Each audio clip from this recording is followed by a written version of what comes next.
doing a planet tour of a couple different planets in Jedi Fallen Order, and this is Bogano.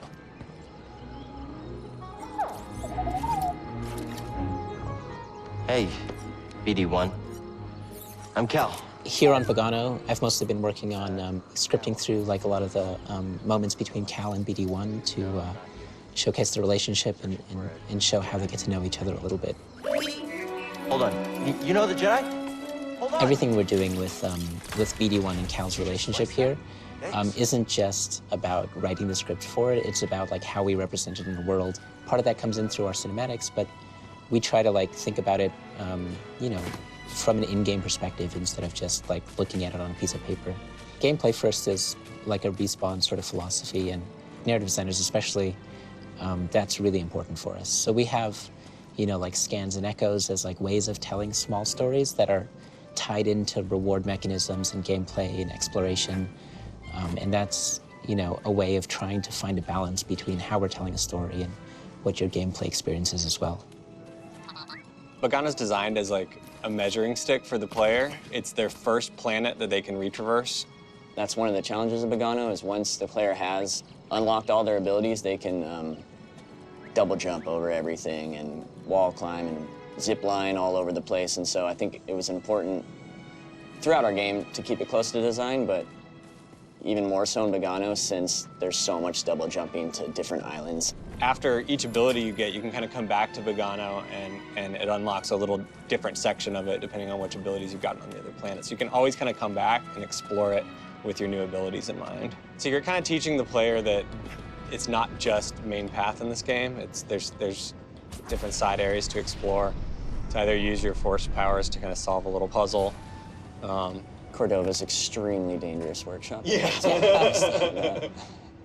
Well, he was a full-fledged Jedi. Live so, life like, on the edge. Yeah. So this is a moment that's kind of an important Metroidvania moment here, where we slam you right into essentially a gate. This is essentially a gate because you don't have the ability to cross it yet.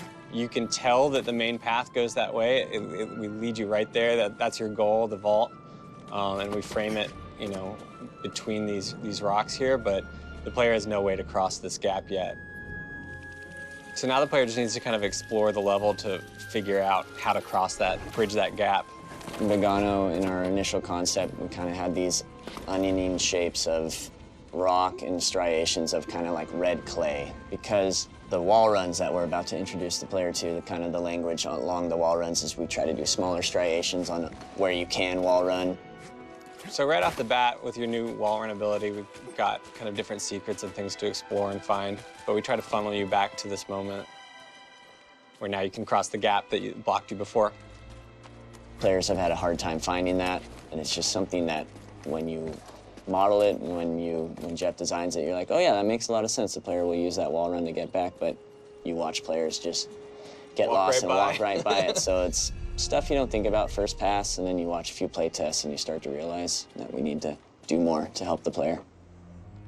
All right, so here we've got the option at this point in the game to choose to go to either Zepho or Dathomir. Here you see we've centered it in Bogano, and we've got these kind of two options where the player can freely choose to go either to Zepho and kind of continue the main path, or deviate a little bit and go to Dathomir.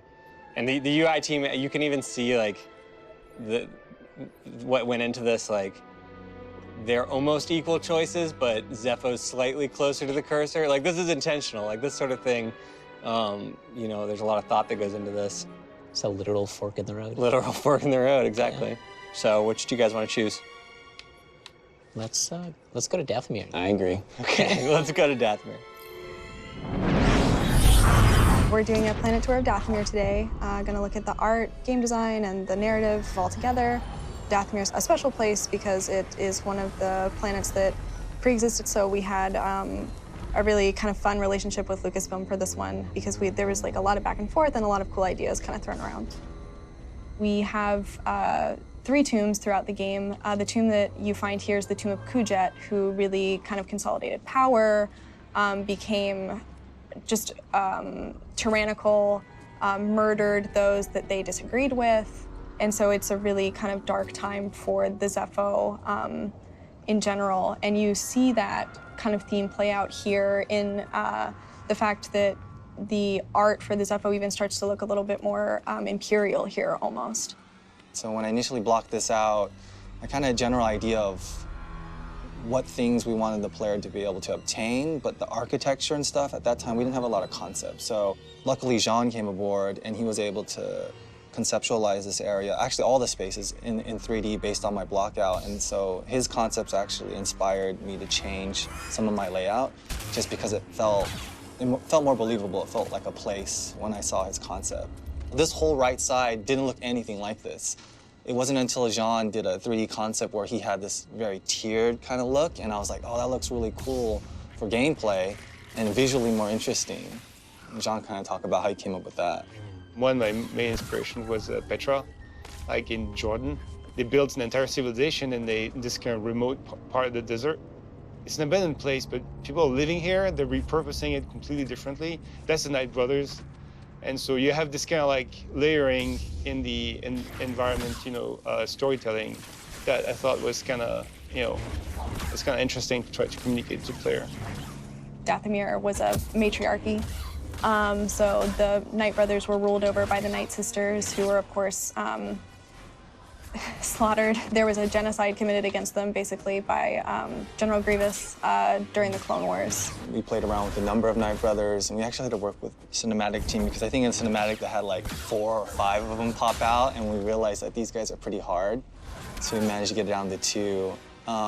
These guys are really agile, they roll around, and they're pretty quick, so we wanted to make this space feel good for them for the first fight, at least. In some of the other areas in Dathomir, it gets a little bit more narrow, but definitely in this first encounter with them, you have a lot of room to kind of move around and fight with them, and so that was the intent. John, you even made like some paintings or hieroglyphs of the bat, right? Yeah. I made like, there's a whole Knight Brother mural language of like their relationship with the spiders and the bat and the Zephonians. That's pretty slick. What's that one, John? It looks like. Yeah, that actually there's a whole language. Christmas trees. I actually developed like a whole language of like what those signs mean. Okay. And yeah, that's supposed to be don't cross. Don't cross okay. this place. This is basically Knight Brother territory. Okay. Yeah. If you look up, actually, there's like some of those statues. That's a good example of like Knight Brothers using whatever parts, scavenging whatever parts of things they can find on the planet, even like some Zepho statue parts, and making their own art with it. That's how they survive. When you come into this cave, it's probably the biggest drop-offs you do in the game to really make it feel like you're dropping down into somewhere very deep. And it's kind of a one-way too, like at a certain point you can't get back out. I think it changes the mood too. It's like, okay, something's probably gonna happen here. So this is basically what I've been doing the last quite a few months, basically since I got here, is doing this Bat boss. He's been quite the challenge. He's one of the unique characters in the game, so he actually responds to different body part hits. So like, I think he's the only guy in the game that currently does that. These markers are meant to kind of show his weak spots as the kind of hope. Kind of seeing for playtest, it looked like he needed a little bit more indication as to that. He's like a glass cannon, right? Like you get hurt pretty bad if you get hit, but I've given the player a lot of tools to be able to kind of get back into the fight with the bat. The environment art's not finished, basically to convey like more that there's a relationship between the bat and the Knight Brothers. Like they're afraid of the bat, but they also kind of like worship it or like respect it. Yeah, he's like the alpha of the planet, I guess, right? Kind of. And has that creature of the Black Lagoon. Yeah, his face is pretty gnarly. Now he has eyes, I feel guilty, like stabbing him and stuff. Now, like, oh, man. Like, I was fine when it was just like a box. I know, now. And now I'm like, oh, dude, we're bros, though. We've been through so much together, but I have to defeat you.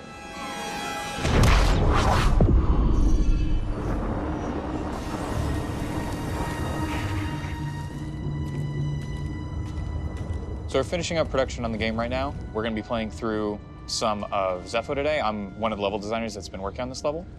We're like not too far out from locking the game so that basically all hands are off except bug fixing. So all the last design work and especially all the last art is getting in right now. Oh yeah. What are these? I think they're called skunkuses.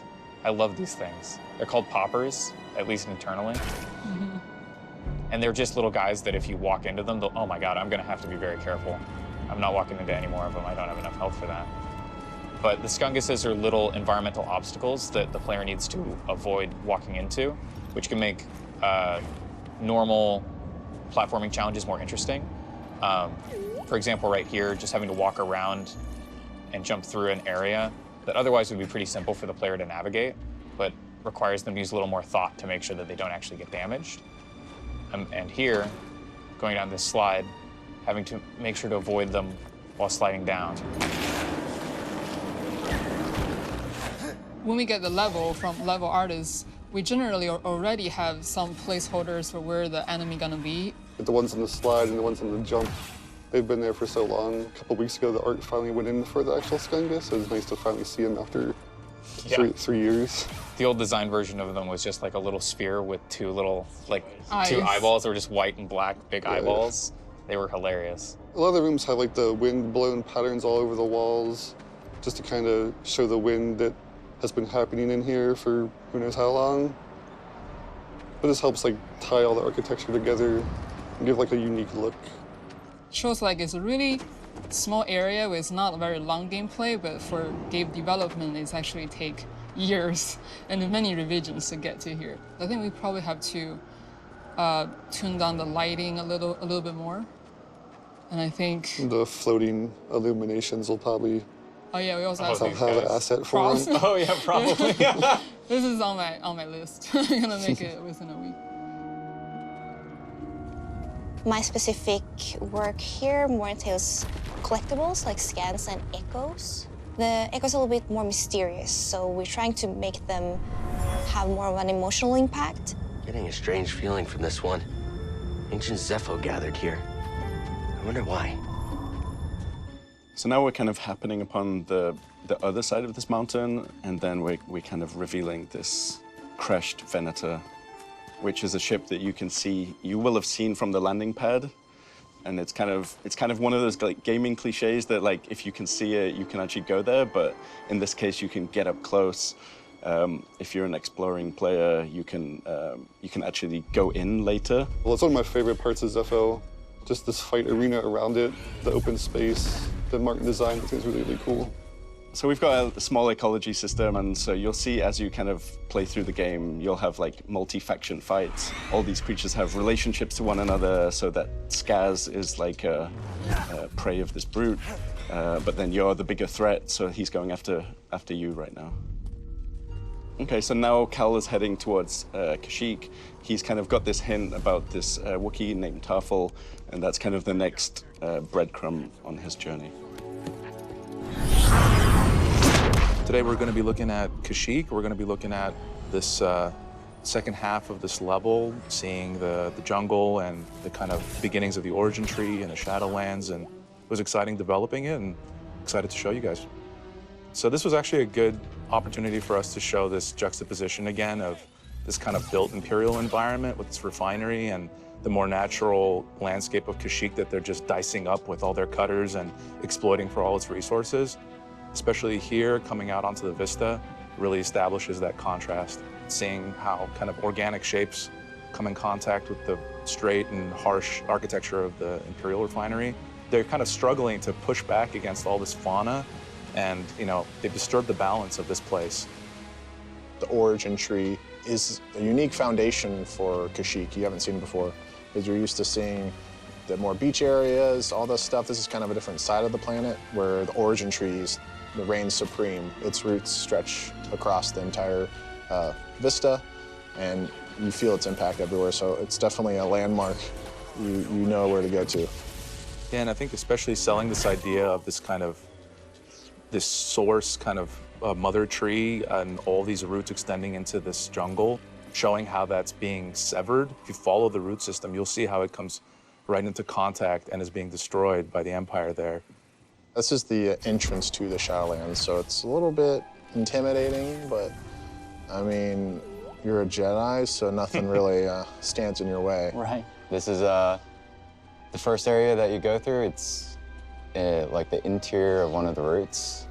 Yeah, it was definitely challenging trying to figure out, like, what does the inside of a tray look like?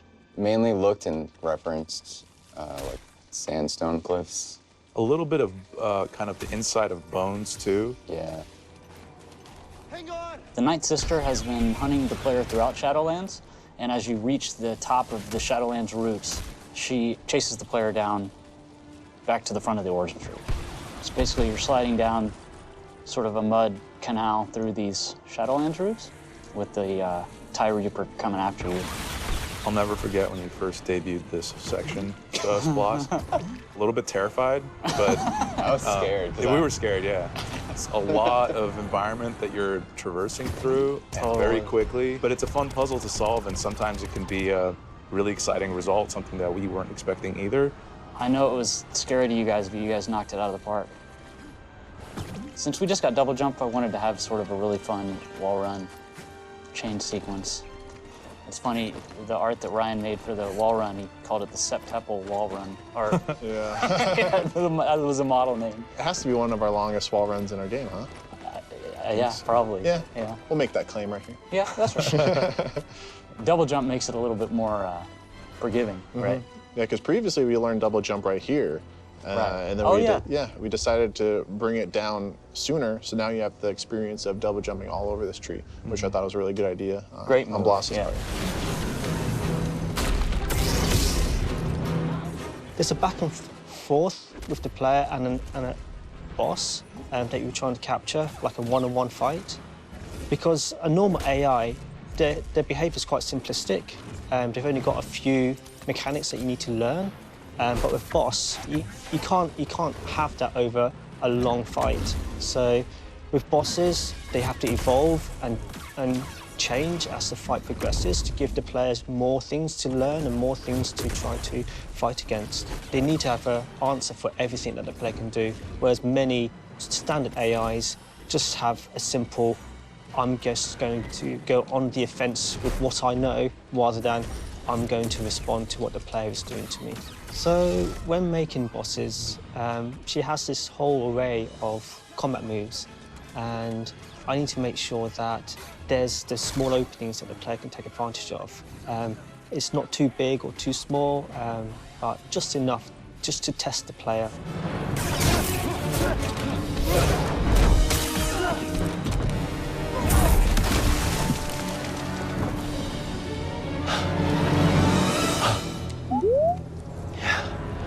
Just took down an Inquisitor.